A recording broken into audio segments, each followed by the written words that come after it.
هو انت بجد صاحبة ولا مجرد ورقة إجابة بستخدمها وقت الامتحان؟ أصعب لحظة في حياتك مش لما تسقطي في امتحان، لكن لما تكتشفي إن اللي كنت بتسميها صاحبتك بتستغلك. بتبصي حواليكي تلاقي الضحكة اللي كنت بتحسيها صافية طلعت مجرد قناع. تلاقي نفسك مش إنسانة بالنسبة لها، انت مجرد إجابة تنقلها. وجع خيانة في امتحان مش بيخلص مع نهاية اللجنة، ده بيفضل محفور في قلبك.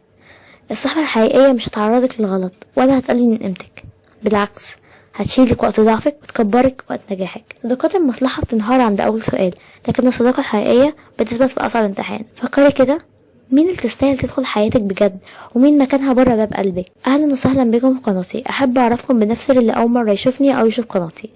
أنا سندس خالد، عمري 12 سنة. في قناتي هديكم محتوى تطوير ذات للبنات. من غير ما نطول يلا بينا على الفيديو. خليني أقولك على حاجة يمكن محدش قالها لك قبل كده، اللي بيطلب يغش منك مش بيحبك، هو بيحب مصلحته عندك. ويمكن انت طيبة او مش عايزة تزعلي حد، بس الطيبة من غير حدود بتتحول لاستغلال ملهوش نهاية. الناس دي بتكون ذكية جدا في الطريقة اللي تقرب بيها. قبل الامتحان انت شاطر قوي، بس وقت الامتحان ساعديني بقى. بعد الامتحان اختفاء تام، ودي مش صدفة، دي عادة. بس بسرعة قبل ما المراقب ياخد باله.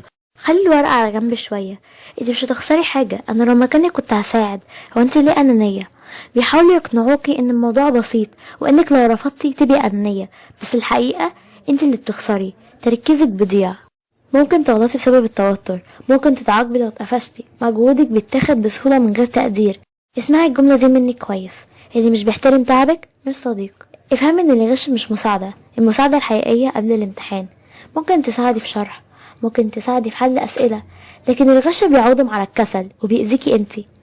حطي حدود واضحة جدا، قولي لنفسك قبل أي حد أنا مش هغشش ولا هغش حد مهما حصل.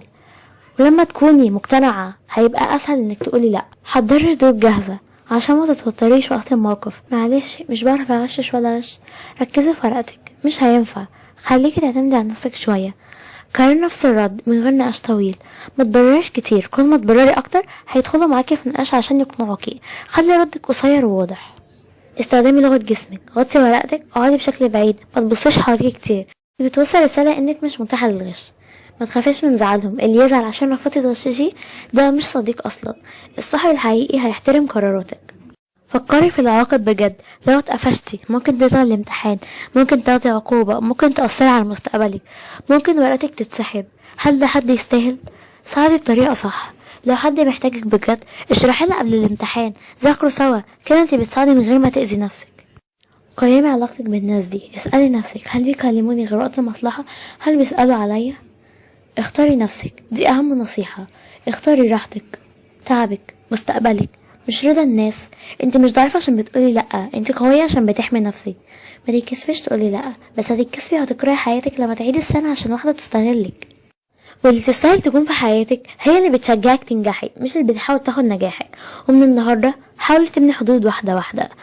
واكتبيلي في التعليقات انت عايزه نتكلم عن ايه الفيديو الجاي. وما تنسوش اللايك والاشتراك والكومنت. وحطي في بالك انا مش وسيله للغش.